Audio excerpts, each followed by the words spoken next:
All right, welcome to Miss Taylor's class notes, and today we have CPCTC.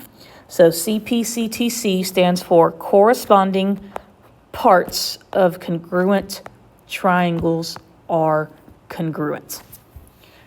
So what that means is that when we are given two triangles and those two triangles are congruent, we know that their corresponding sides or their sides that match up together are going to be congruent. So we know BC is congruent to EF.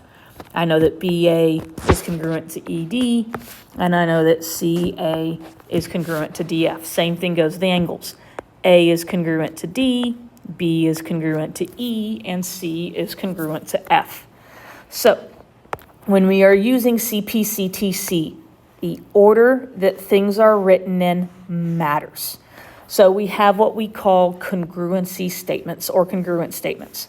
The order that these are written in and the order that we read them are vital and are very, very important. So if we look at the diagram above, when we say that triangle ABC is congruent to triangle DEF, if A is congruent to D, A and D must be in the same spot. If B is congruent to E, B and E must be in the same spot. And finally, C must go with F. Now, we can write it in any order we want, just like right here. But again, B has to go with E, A has to go with D, and C has to go with F. And same thing here. CAB, FDE.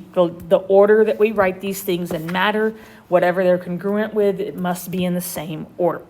So if we look at these two triangles here, our corresponding angles, so L has 1 mark, and so angle L is congruent to angle R. J has 2 marks, which means T has 2 marks, so angle J is congruent to angle T. And then finally, that leaves K is congruent to R. Not R, S. I can't read today. So now we're going to look at the sides. And the way that, in the order that we write the sides matters. So I'm going to write S to T. So S has the 3 congruent markers, and it's going to T, which has the 2. So I need to write it K to J. So K is congruent and corresponding to ST. So now I'm going to write SR. So SR is congruent. So again, I'm 3 going to 1, 3 going to 1. So KL. And then finally, I'm going to go RT, which is 1 going to 2. So it needs to be JL, which is the same.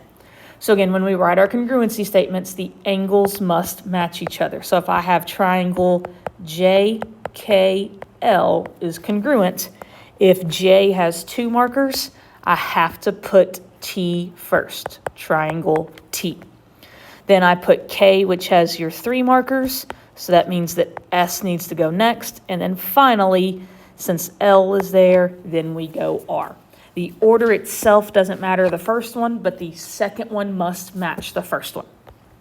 All right, and a lot of problems with CPCTC, they are going to give us our congruency statement. So when they give us our congruency statement, we need to go and start marking and matching things. So if D is my first letter, it's going to be congruent to S. So angle D is congruent to S. So then I need to go E is congruent to P. So 1, 2, 1, 2. Then we have F is congruent to Q. So 1, 2, 3, 1, 2, 3. And that leaves us finally with R, 1, 2, 3, 4, being congruent to G, 1, 2, 3, 4. So we can use these congruency statements to then find the measurement at angles. So if Q is congruent to F, I know that 6y plus x equals 68 degrees. Now let's go match up our line segments. So if I have DE, it's going to be congruent to SP. So DE, SP. Now we're going to go look at EF and PQ. We're going to look at the middle two. So PQ, EF.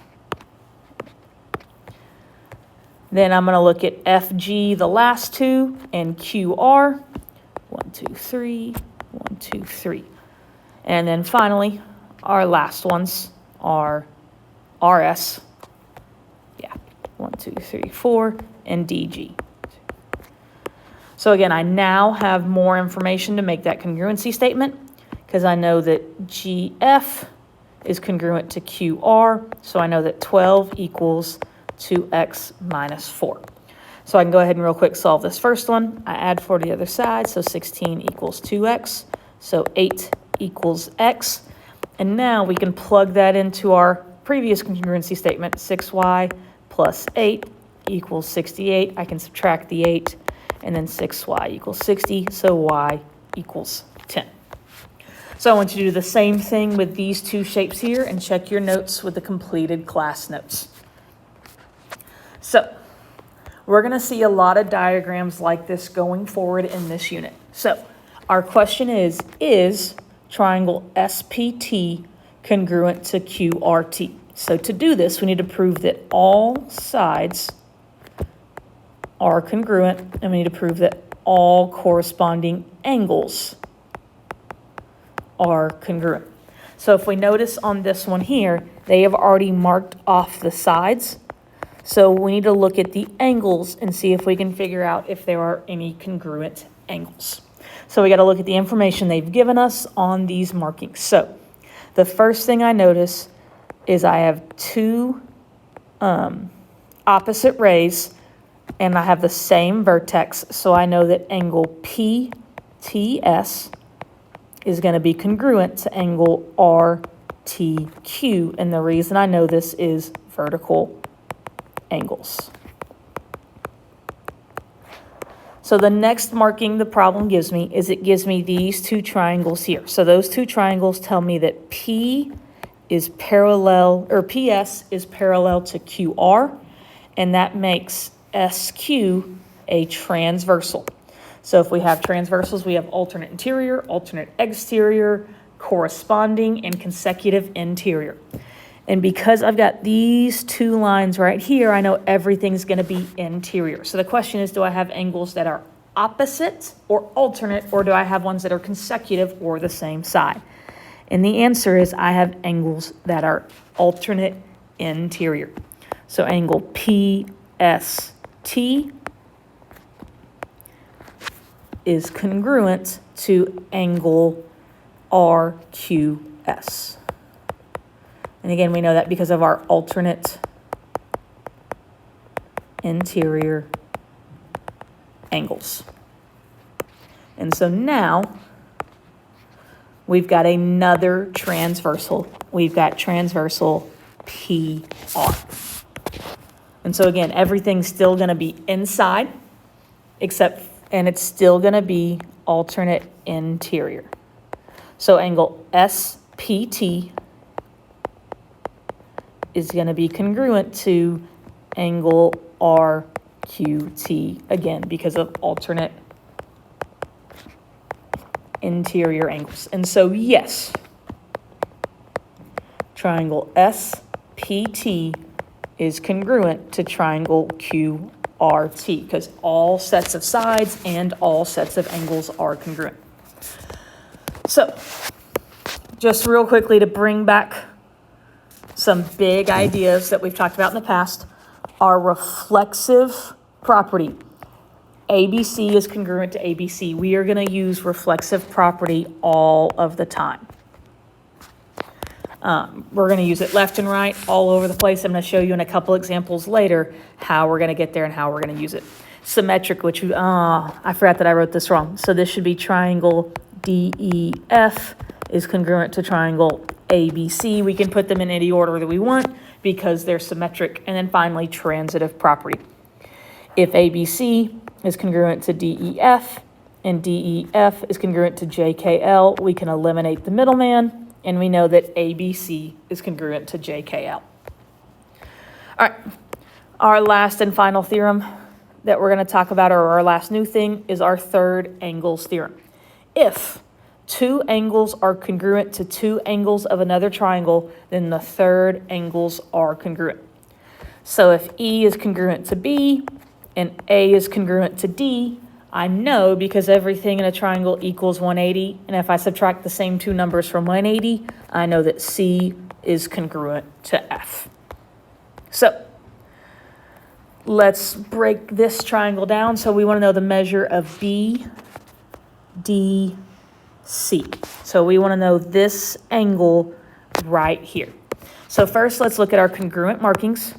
So we have this is congruent here, and we have this is congruent here. So that's 30 degrees.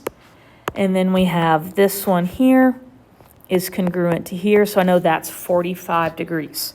So now we need to figure out what this big total angle is here. So there's a couple of different ways that we can do this. We can find the measure of that angle if we really wanted to. We could find, once we find that, then we could find these are vertical angles, or I can simply look at this triangle here.